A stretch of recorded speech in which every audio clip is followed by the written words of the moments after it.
Perfect. What up? What up? What up? Welcome to Perfect Mode. And first off, I got to start by telling y'all that we love y'all. We're grateful for the opportunity to be anywhere, sharing our thoughts in the way that we view life, and hopefully helping you realize you're perfect. Because that's what this is about. And the reason we can unapologetically jump on and say that is because I know that you are one of one. Numero uno, you cannot be replicated or duplicated. And that in itself is what makes you perfect. And the only way that you would think that you're not is if you're looking at somebody else and you're saying, hey, I'm not like them.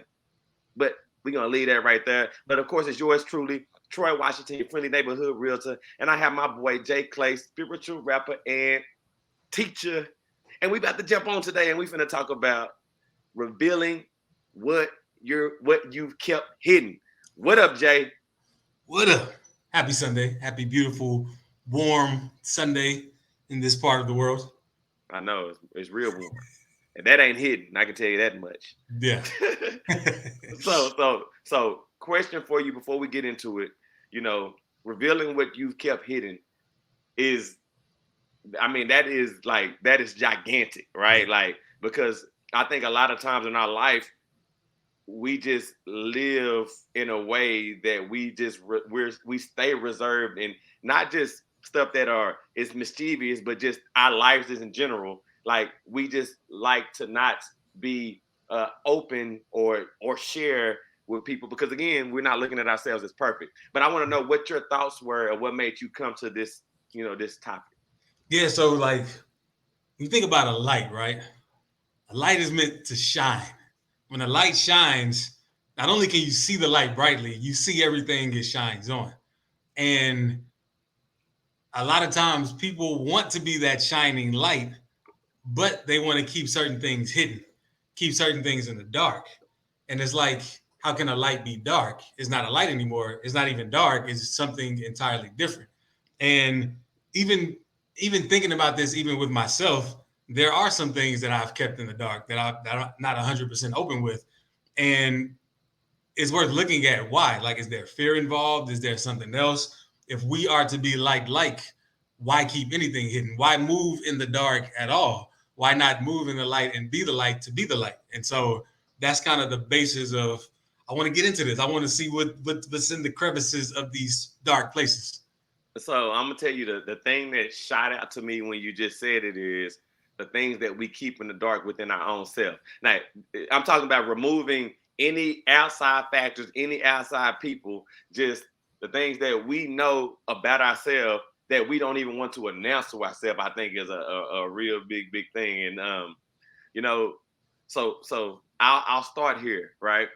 The first thing that came to my mind when I saw the topic was, funny enough, my wife sent me uh, an article on Instagram, and it was talking about relationships, and it said people who share their relationships on social media a lot tend to be less happy, right? And it's kind of contradictory to what we're saying, but when I sat back and I thought about it, I said, okay, I get it. Because what happens is when you share things socially or you share things in the public, you try to refine the product before you put it out. You try to make it better than what. Now, this is the crazy part. You try to make it better than what it is. Like, you try to make it to the liking of what you think other people are going to say. You know what? That's tight. And so to me, that let me know that there's an underappreciation of what's real. Like, that lets me know there's an underappreciation of the true reality of things. And I think that again, to me, that's why I highlight, why we keep things hidden is because we minimize who we are. We're minimizing what we're doing, and we don't actually see the light in it ourselves. Go ahead, Jay. Yeah, and exactly, and I've noticed that too with certain couples. Like, oh, I thought they were happy on social media. It's you see laughing, good time, everything. And then the ones that are happy, you don't really hear much about them. But one thing I want to explore, I guess, first is there a difference between like not sharing and hiding, or is that the same thing? Well, I wouldn't necessarily say that it's the same thing, because the reality of it is there are some people that are just not sharers, which you know that's they're not sharers in the sense of I'm getting on social media or I'm going out in the public to show people what I'm doing. But they're just natural sharers, meaning they don't have any reservation of showing people who they are. So meaning like what you see is what you get, but I'm not going to not be myself for any reason. You get what I mean? So I think that when we think, because of social media, we think of sharing like clicking a button. Like, let me put this potential thing out there so everybody can see it. But I think that me and my family getting up and coming to your house to kick it is a version of sharing our life with you. And I don't, that's kind of how I see that. So I think that there is a difference. Yeah. Okay. I got you. Because I was thinking about that, like, because even I'll put it like this: even on Facebook, right? There was a time on Facebook I would just share all kind of stuff, just my thoughts and stuff. But even now, I don't like to just share idle thoughts randomly anymore because I understand the power of words and things. But in some cases, some of the things that I would want to say are not necessarily offensive, but they could be taken offensively. And so it was like, you know what? Maybe I shouldn't post this publicly. Maybe I won't share this. Maybe I'll just share this to a select few people. Um, and just even thinking of that, like I'm wondering, is that even still shielding a part of myself? Like because I'm not being myself fully, but I am being myself in a way. So I'm going to tell you straight up, bro, that is one of the biggest hindrances in my life. So one thing that I haven't actually done it in a while, and the reason why is just being busy, but sometimes I will get in a loop on Facebook or Instagram or TikTok, and I'll get into videos and I'll start scrolling and looking at videos. Now, when you get on Reels on Facebook or you get on TikTok, when you hit the share button, a list of people come up automatically, right? And you can click the people that you want to share to. And the thing is, I consistently share to the same people. It might be 10 people that I share to, but the thing is, I don't share everything to those 10 people. So just kind of give you an example. I have my Uncle Didi and my Auntie Maria. I might have you. I have my mom. I have my mother-in-law. I have my wife. I have my brothers. And so if I see that there's something that's language heavy, then I might not share it to my mom and my dad. But again, that's me, number one, thinking that if they see me sharing this, they're going to look at me a different way. Or if I share this to them, it's going to offend them. And again, knowing within myself, I never do anything to offend anybody, not purposely, not the people that I care about, but then not only taking into account that these people that I'm sharing to know that I don't necessarily do anything to offend people on purpose too. So well, go ahead, Jay. Yeah, no, that's it exactly. Like because again, how you do anything is how you do everything, and that can easily translate without us realizing that we might have gifts to share with the world, but we're picking and choosing. We're prejudging who could accept them and who can't accept them. Um, and and I see ways that I'm doing that myself, and it's like, man, okay, yeah, I need to do this a different way and be more open and just be more light-like in a sense. Um, and well, yeah, go ahead. No, no. So to that point, bro, and I'm gonna tell you about it was a TikTok that I saw, and it's this comedian, and I apologize that I can't think of his name, but maybe I'll talk about it on another show. But again, this goes into the mindset of number one, we're so fearful of the judgment of ourselves, right? Like I don't want to hurt anybody's feelings, right?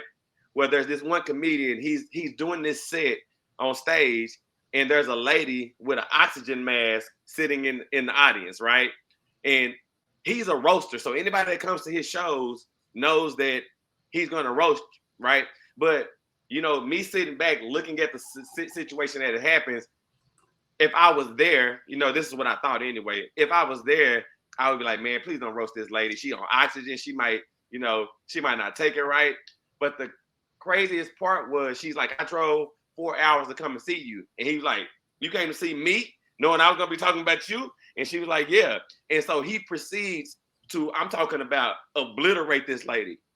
And the cool part was the entire time she was rolling, and you can tell it wasn't fabricated where she's like, let me just save face until I get out of here. She literally was having the time of her life. And it just shows that we set a level of sensitivity on people that we don't know. And then I also think about people that I'm cool with or that I've come across that have been handicapped, and they're like, don't treat me any different than anybody else. Treat me the same. But again, us trying to mitigate situations and minimize ourselves, now not understanding that, look at what I'm doing to myself. I'm shortchanging Troy. And the reality of it is, everybody in my life only wants me anyway. And that means all of me. And if there was ever anything that was offensive, I should understand that there's going to be enough communication to go around for them to communicate it to me and let me know, versus me try to dictate what they can and what they cannot take. Yeah. Yeah. And now that you say that, that is one of the reasons we love comedians. They are like unapologetically true to their world. They'll say the things that are private that you're like, I can't believe they just said that. And they said that openly, and it's true, or I resonate with that in some way. And that's exactly how I try to be with my music. Like, I try to just tell that truth, whether it's going to be well accepted or not. And I stand on that. But then there are ways, again, that I'm not super open and just stand openly. I make those same restrictions, those hidden. And it's like, again, you can't be like when you have things that are hidden. So that's one of the reasons, bro, why I love music for myself, because I can't hide anything in music. Like, I've never been the type of person that can write a song that didn't pertain to me and be happy about it. So every time I write, it's always going to be something that it may affect somebody in a way that I might feel like is adverse for our circumstances or whatever, right? But one of the things that I will tell you, and again, this goes back to having kids, man. I get to be on autopilot and repeat for certain things, and this is specifically one of them. My son, which most people be like, "Why you let your kid get on TikTok?" But I let my 11-year-old son get on TikTok. TJ, he scroll on TikTok, but I I'm always trying to put restrictions on it, right? Like, you're on that mug too long. Now, there's a reason why I do it. The reason why I do it is because I never want him to get in the loop of just appreciating other people and not appreciating himself, right? Because again, when you appreciate other people more than you appreciate yourself, that's when you start to be reserved about who you are, or reserved about what you're willing to share. And so for my son, I always would tell him, like, I don't care about you watching TikTok, but you better make a TikTok. You better make one, and like, you show people who you are, because the reality of it is, all you're doing is watching people be them. And you're as important, you're as creative, you're as interesting. But again, it's hard to see that when you get drug in that way. Go ahead, Jay.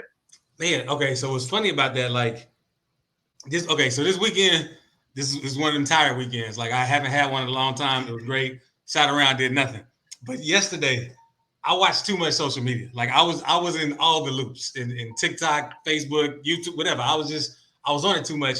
And I actually had those thoughts. I was like, man, these some talented people that are on these things. Like, man, what am I doing with my life? Like, I started questioning myself, like I'm not doing something with my life. And I was like, nope, I need to get off. I need to create. I need to go into that creative form. And that's what I did. Like, I had a nice time with music and getting some songs finished and stuff. But that's absolutely true. So is that the answer to, I guess, get out of this darkened mindset almost? Like, is to just start to create for you, not necessarily share it, but then just create. No, I think that is absolutely the key. And that's why I said that I get to be on autopilot about what I'm saying to my son. So again, the average person wouldn't let their kid get on TikTok. But I just try to look at everything that I let my kids do that are outside of the norm as a learning experience. Like, what can I teach them while they're doing it? And so again, I get to tell him, whether he believes it or not, like, you're as interesting. So every single time we're doing something, like, he's a basketball player, but he never posts basketball TikToks, right? And I'm always like, why don't you do some of your skill stuff and put it on TikTok? And he'd be like, oh, okay. Or, and he's doing something else. Why don't you record you doing this and put it on there? Because I'm trying to show him, look how cool this is. Somebody else is, you're doing the exact same thing. And the other thing that I think that we got to realize is that, well, I guess I can't speak for everybody, but everything I like, I don't like. I don't hit the like button. Everything I like, I don't share. And so just because there's no reaction doesn't necessarily mean that you're not creating things that people need, because people need us. And that's what I think we lose it. Like, you think that you have to have a button click in order for you to be needed. And the reality of it is it doesn't. Like, I help my kids all day and they never tell me thank you. Like, but I'm saying, Yeah. but they don't I do it, but I understand that whether they tell me thank you or not, they're thankful for me. And so I look at life like, how am I looking at how do I look at this? Okay, well, now it gives me the freedom to be creative. It gives me the freedom to go and be myself and say, regardless of the responses, I know that the person that is supposed to get to it will. And I think that's where success comes from for some of these people, is because I won't say that they absolutely don't care, but I think they're absolutely being themselves. Go ahead. I love that, because especially when you create for yourself first, like, again, like you're doing it to help others in some way, or to entertain, or to whatever your purpose is. As long as you're doing it for yourself first, you can do it forever, and you're always getting something from it, whether there is a like, a click, a comment, a share, or whatever. And that's so true. And like, that could be very discouraging, because you're like, man, why nobody like this, or why nobody do this? But we are all needed. The thing that I'm so fascinated about with the things of the TikToks and the videos I see is how different they are, how unique they are. And again, if everybody was the same, we wouldn't get caught in these loops, because it's like, yep, I saw this video already. I saw this type of video already. And when we're not creating, when we're not showing the world ourselves, when we're not being that light, we're in a sense robbing the world of a light that was meant to be lit.